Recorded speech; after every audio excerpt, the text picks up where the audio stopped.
So this is where I'm living at currently. I'm gonna be for a couple of nights here in Porto, Portugal, and sadly I am on the top bunk.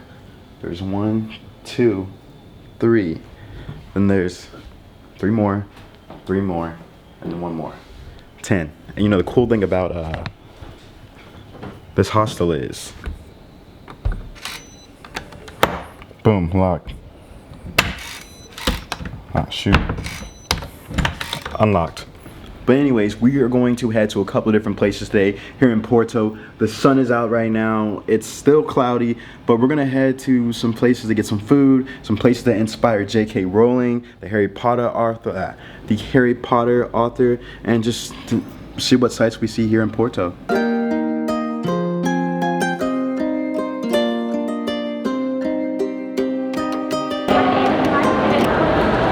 Alright, so I'm here in St. Benedict Station here in Porto, Portugal. As you guys can see behind me, the ceramic tiles on the wall depict the history of Portugal and also show different regions here in Portugal. And that's the good thing about here. It's centralized here in the station, and it was built in 1916. As you guys can see behind me, all the trains leading here to the central part of Porto. So now we're going to head to the next part of our journey here in Porto and explore.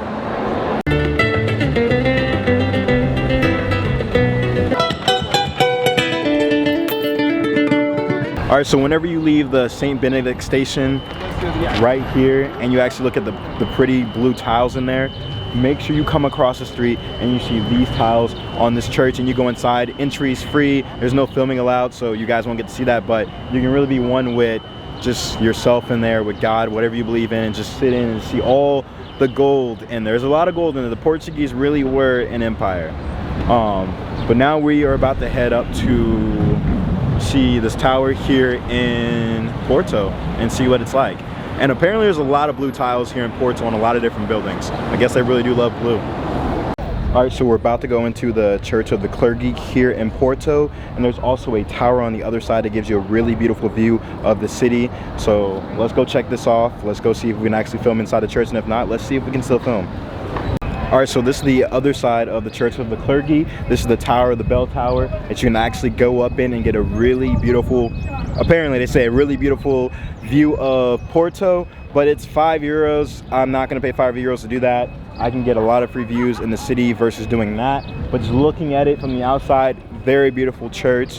What we're going to do next is I'm going to go meet up with a friend that I actually met her the first time in Barcelona, and let this be a testament, like when you're solo traveling, you can meet so many different people. Just be social, be an extrovert, because when you meet people that are traveling just like you get the chance to actually meet up with them later, and it's just 10 times better. So now you're building your network of friends and other people that like to travel just like you. So we're gonna go get a traditional Portuguese dish, so we'll see how it goes. So for many of you guys that don't know, if you're a Harry Potter fan, J.K. Rowling, the famous author who wrote the Harry Potter series, actually stayed in Porto when she was here teaching English to Portuguese students. And it's crazy because in this bookstore, apparently this is where she got the idea for some of her ideas in the Harry Potter series. And as you can see, there is like a huge line. So if you plan on coming here, get here early. I will not be going inside the bookstore. But yeah, apparently she got some ideas for Harry Potter from this bookstore. So it actually does cost to get into this bookstore €5, and they're definitely counting on it. You know, this is the world's most beautiful bookstore. And I'm telling you guys, the line just keeps going and going. So, I mean, when you come to Porto, you have to make that decision. Do you want to stand in this line and pay €5 to go inside a bookstore? I don't know. If you're a really huge Harry Potter fan and a book lover, then maybe. Anyways, now we're gonna head to actually get some food after the little short journey. Didn't expect to walk up on that. Alright, so right now we are at Cafe Santiago. We're trying a traditional dish here in Portugal, in Porto. Alright, I don't know how to say it. I'm not trying to, you know, hurt anyone's feelings out there, so this is what I got right here. Comes with fries and also an egg on top. Apparently, there's bread, there's fresh sausage, red sausage, beef steak, ham, cheese, fried egg, and then fries, and then special sauce on top. So you're probably wondering who I'm with right now, and I actually met her whenever I was in Barcelona when I was staying at a hostel. So if you're scared to stay in a hostel, I'm telling you right now, it's the perfect place to meet other solo travelers, and in this way, and you go to another place, you get to meet somebody else. How is it?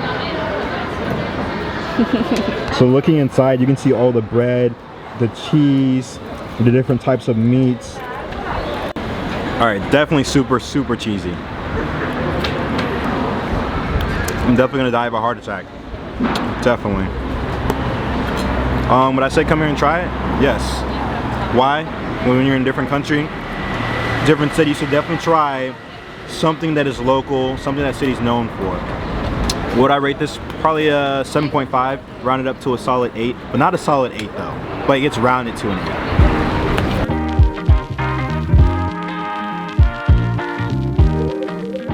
Alright, so I just got some fresh natas from this place right here. We're gonna see if these are good, but definitely a traditional Portuguese dessert.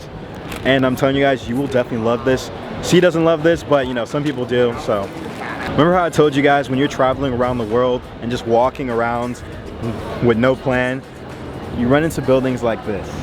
Another building with beautiful tile that was placed on the building in the early 1900s, and it's just like, how can someone create such a beautiful building? Like, let's do it one last time. I don't think I've seen anything like this with my travels in the world so far. I mean, I'm not that old, only 24, but it's a very beautiful building. Alright, I promise guys, this is the last church with blue tiles on it. But when you walk in, it's actually €1, so we didn't walk in 100%. We just walked in, glanced, saw the gold altar, and was like, okay, this is good. But blue tiles again, you gotta love. You have to love walking around Europe randomly and finding beautiful places like this. We're actually going to head now to the Riviera, walking that pathway along the Douro River, and see what else we get into over there. I'm telling you guys, when you come to Europe, just get lost. Just start walking. Don't just always have a plan whenever you're traveling. I know I said that I love Lagos, Portugal, which I do, truthfully, I'm telling you guys. I love Lagos, the Algarve region, but there's just something about this city, Porto, the second largest city in Portugal. It's just so beautiful. Like, just look out. You can hear the sweet taste of music and humans gathering all in one place, taking in that music. It's just beautiful. It's truly something else. All right, so I think one of the things you can do whenever you do come to the river is get a pastel de nata. Get a sandwich, something, bring it here, sit by the river, be a European, I don't know, grab some water, grab some port wine, or no, honestly, just grab some port wine from the store, some beer from the store. That way it's cheaper for you. Just have a picnic by yourself and just enjoy the sunset. Enjoy the views. So with that being said, I'm going to finish this nata, and we're just gonna both chill here for a little bit, and then I'm gonna head back to the hostel, and I'll see you guys tomorrow for the Douro Valley wine tour. Ciao, buona notte.